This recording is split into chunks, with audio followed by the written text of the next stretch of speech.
We're so close, sir. We're so close to the all-time high. Are we going to get there? That's the $1 million question. The $1 million question. Good morning, David. Welcome. Are we going to get to the all-time high? Well, we are actually into a weekly level. This is potentially, is that the last line of defense for the bears? No. That coincides with a daily level as well. I think I've marked them out. Let me have a look.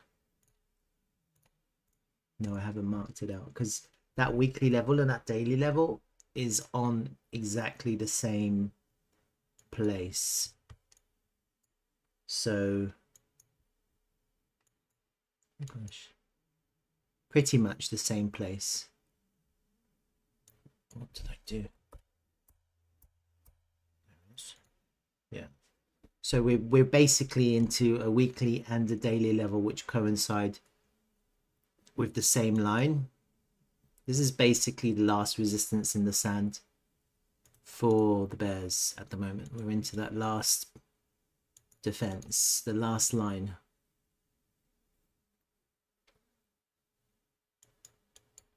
I mean, I don't think it's going to go over just like that. Doesn't Bitcoin never usually does that. But let's have a look at some other things. The weekly candle, very strong bullish candle. We're already into a continuation, but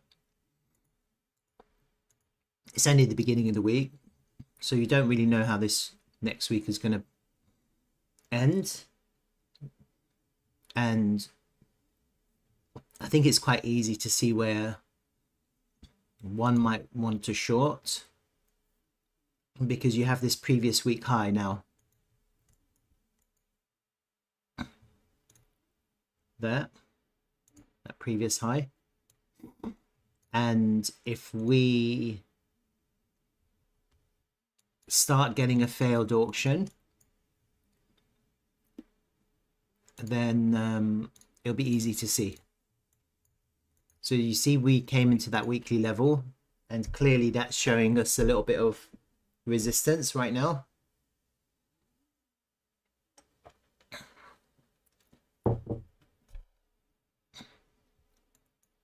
And what happened yesterday was that I was contemplating a longer range and we're not necessarily out of the range. So let's just be clear about the range, okay? This looks like we've broken out of the range, but this could just be a deviation from the range. You just got to bear that in mind. We might still be in the range, even though it looks like we're outside of the range.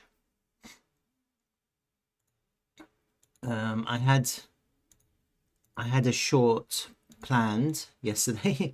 I took it and then I was stopped out, which is fine. My short that I had planned yesterday was this swing failure here. I took it very small and I was stopped out pretty much immediately, and that's fine because I came in very small because I wasn't sure. But I did take it. I took it because you take the short, you know, that's the trade. You trade the plan, you plan the trade, you trade the plan. It either works or it doesn't.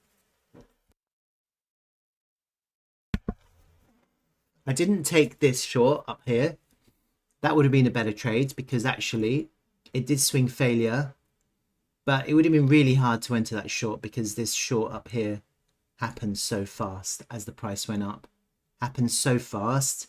And what you can see is that whoever took that short as the price moved down, if I zoom into the local time frame, as the price moved down, they immediately took profit. So actually, it was a very difficult short to be had, although it was anyone who would have entered late could have still managed to take a little bit of profit, but the price clearly turned. And as always, the reason why the price turned is because when you when you break a line, you get a back test, and that becomes your SR flip. So this previous high became the SR flip, and it tested once, potentially twice, and then the longs enter to take it up. Yeah, because when you want a long on support, and that became a resistance to support line. So my short failed, but it was a very small short, so I wasn't really too bothered about that. Let me just clean all this rubbish up. Get all of this. It's all irrelevant now.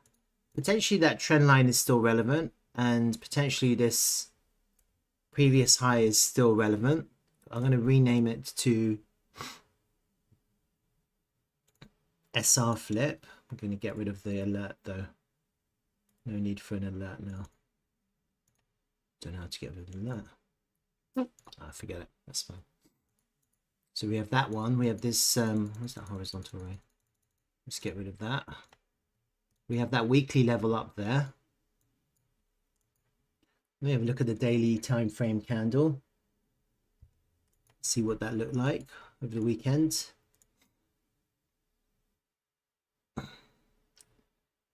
Nice candle actually, to be honest with you. Reverse that, closed higher. If you look at the analysis I did on the candle ranges,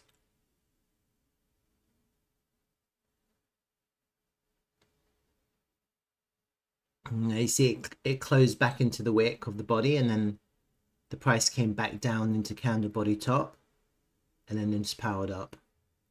And you may not realize it, but these levels do play a role. So that's kind of the range we're in. We're above the range at the moment, and it'd be very easy to see us fall back into the range. Very easy to see. Actually, I will get rid of that SR flip line now. Even though it is still relevant, I'm gonna get rid of it. I drew this kind of line, and it did break yesterday. I was hoping it would go back down. That's why I was looking for a short, but I wanted the price to go down to the bottom of the range. It didn't do that, so that's fine. It just shows that there's quite a lot of bullishness, and actually there was bullish divergence on the CBD, so it is a little bit of a risk, but it was a very small risk. If I do a volume pool on this range, probably from here, somewhere here, to current price action,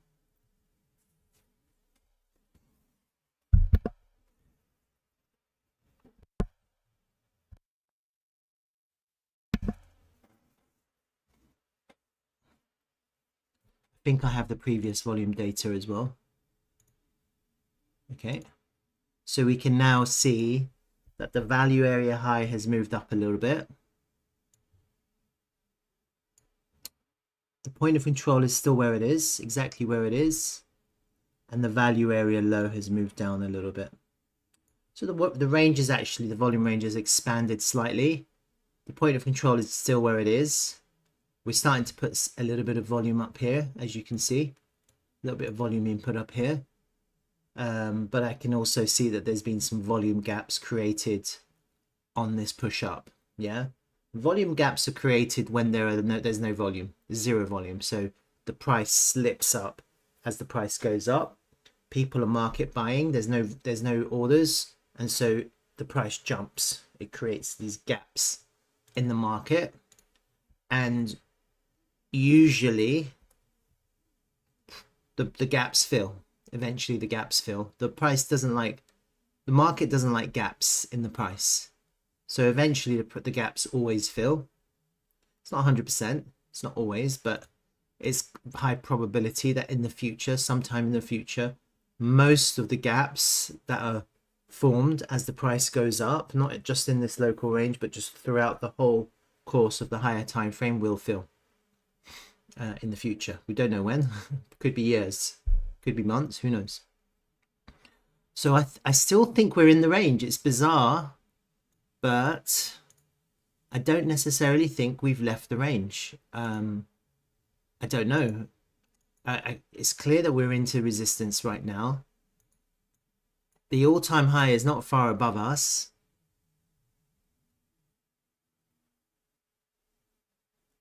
Good morning, War. He asked the question. Doge is up. Is it gonna hit 30 cents like we thought? All right, I'll have a look at Doge after this. So what I'm looking for now is a sign of weakness. That's what I'm looking for right now. Okay. Why am I looking for a sign of weakness? Because we're in the highs. Yeah. I'm not going to long the highs. There is a long to be had. Okay. But I'm going to explain to you what the long is, and I'm going to explain to you what the short is. Okay. I'm looking for a sign of weakness because we are in the highs. And when you're in the highs, the price can reverse and go back down to the lows. Okay. If we are still in the range, and if this is a deviation from the range, then the easiest way to see the sign of weakness will be to lose this level. Okay, very simple. That is our SR flip. Okay, you can mark it off. It's this previous high here, which has been tested on the way up as resistance, hasn't been tested as support. So if we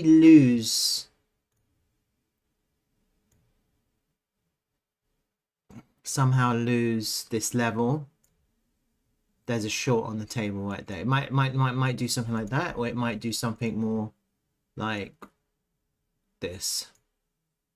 Okay, who knows how it's going to form, but what you can see clearly is that the price went up quite fast, and it's very possible that the price will come down very quickly if it was to drop. Okay, so there's a very easy short to be had right now, but you have to wait for the price to come back underneath this previous level. It's a very easy short. You could start with an invalidation above the high if you're not sure, but I probably wouldn't. I probably wouldn't do that. I probably would look for a much tighter invalidation, and you kind of don't want the price to fall back underneath this level.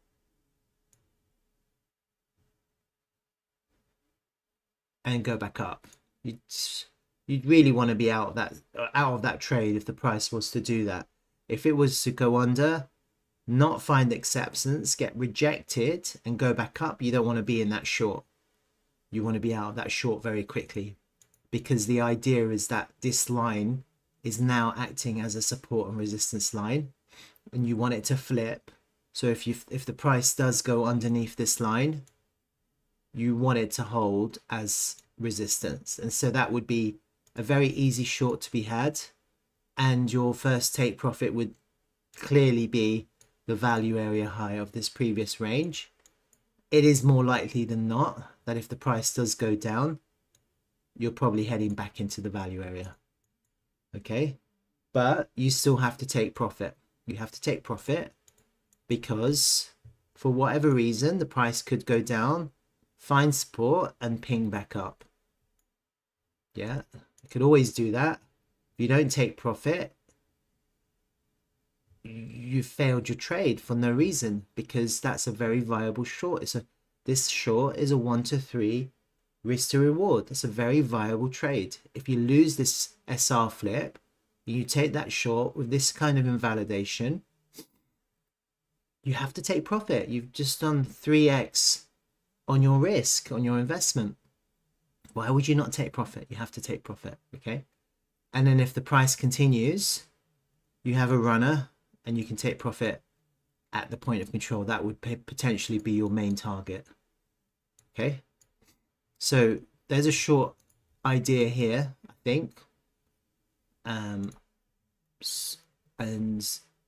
until that happens, I don't think you would be looking for shorts. Potentially the other short, there is another short potential, and that would be a swing failure of these highs here if the price did go up and came back down. So there is another short slightly higher up. That's a little bit more risky, because obviously if the price is going up, you could just go up. It could just go up. You have to be aware of that. So these are very risky trades, and I would always start with a very small position, very small, significantly less than 1%. And then if if the trade starts going your way, you can start adding. You can start adding as the price continues. Yeah, so I don't think I would take that. I'm just saying, if someone is just, there is a short there to be had too. You know, if we are showing a little bit of bearish CVD, I'm going to show you in a second. So because we're showing a little bit of bearish CVD, there is a short higher up on the table. Okay. When it comes to longing, people are interested in longing. Well, if the price comes back down to this SR flip and holds the support, there's a long there too. Yeah, I wouldn't long the highs, but you know, if you start seeing some bullish divergences, you could long that SR flip if the price comes back down. But you are longing into resistance at the weekly level. You have to bear that in mind. So it's not a crazy, it's not an amazing trade, to be honest with you. The better trade would probably be to try and long a back test of that weekly level. So what you're looking for is you're looking for the price to get back above that weekly level, find support to go up.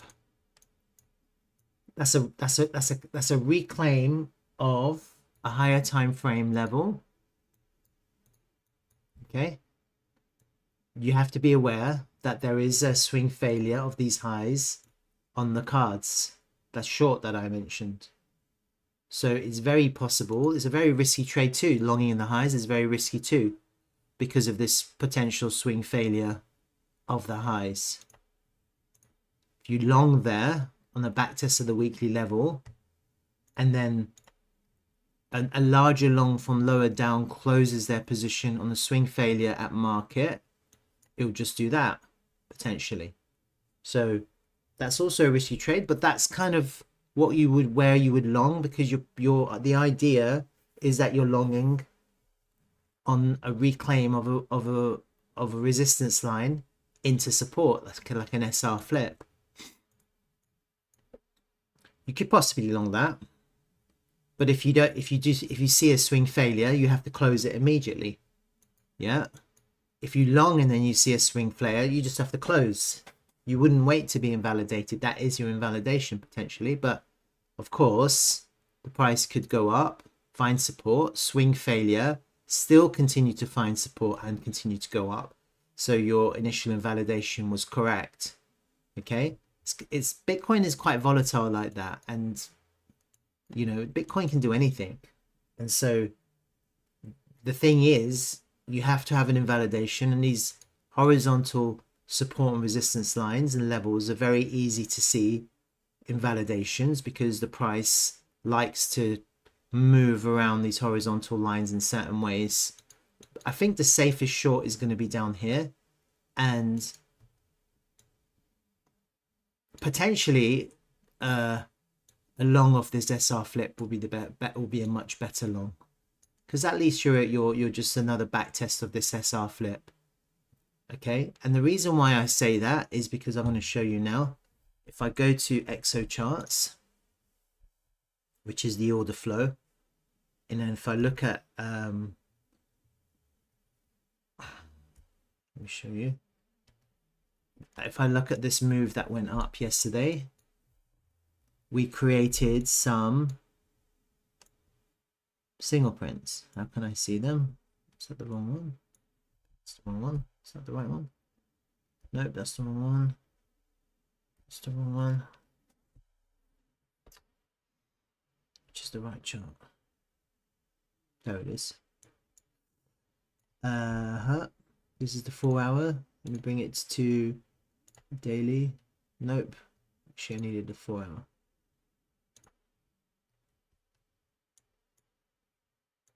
So as the price moved up yesterday, this is where we're currently at. You see here it says SP. These are single prints. So this is zero volume on the move up. And actually there's two lines of single prints that were created.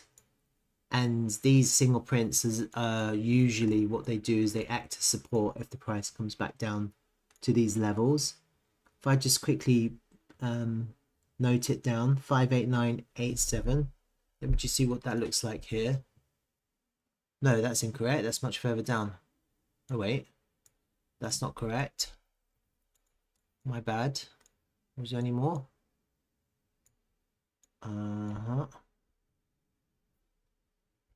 Okay, no, I think I made a mistake.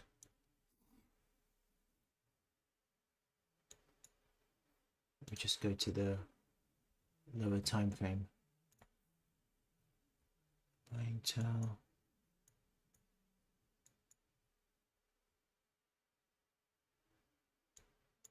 Is that it? There. Oh, it's much lower down. That's weird, isn't it? 5758. When was that? 20th of February. 1 hour. Wait till. There it is. That's what I wanted to see. Here. I thought I was looking at it right. Here it is. Do you see that says SP? That's that zero volume that I was talking about. So the single prints are 64777, and so what I usually do is I'll mark those off. So I've got one just for single prints. 64777. And I usually what I do is I'll mark off both of them, the top to the bottom. So 64481.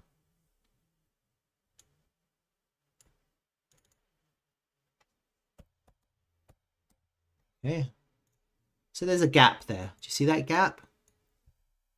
And that gap nicely lands at that SR flip that was confirmed as resistance, and we haven't back tested it as support. So actually that gives me a little bit of confidence to long, because if that single print does fail, the idea is that you get a reaction. Okay, so there is a long to be had here for sure.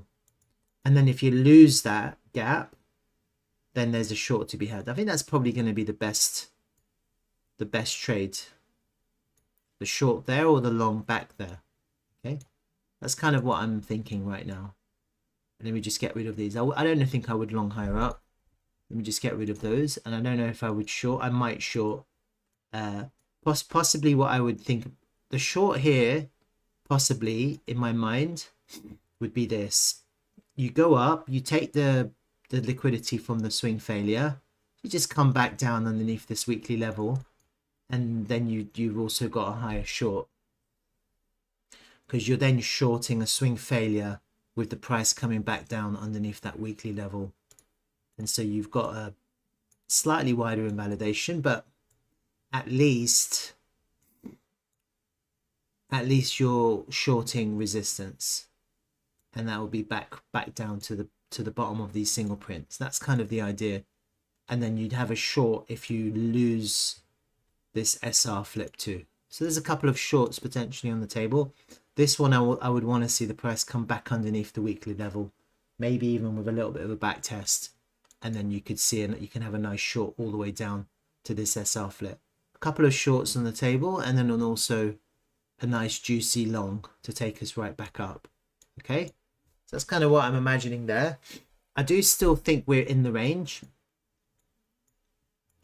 I do still think that it's possible that we just have a failed auction and the range continues. Yeah, I'm not in the mindset that we Dan just quickly messaged me, hi Amir, TRVL is pumping. Right, let me just finish this then. All right, that's BTC. I don't really need to go into it any longer. These are the trades that I'm contemplating. We're probably going to see all-time high this week.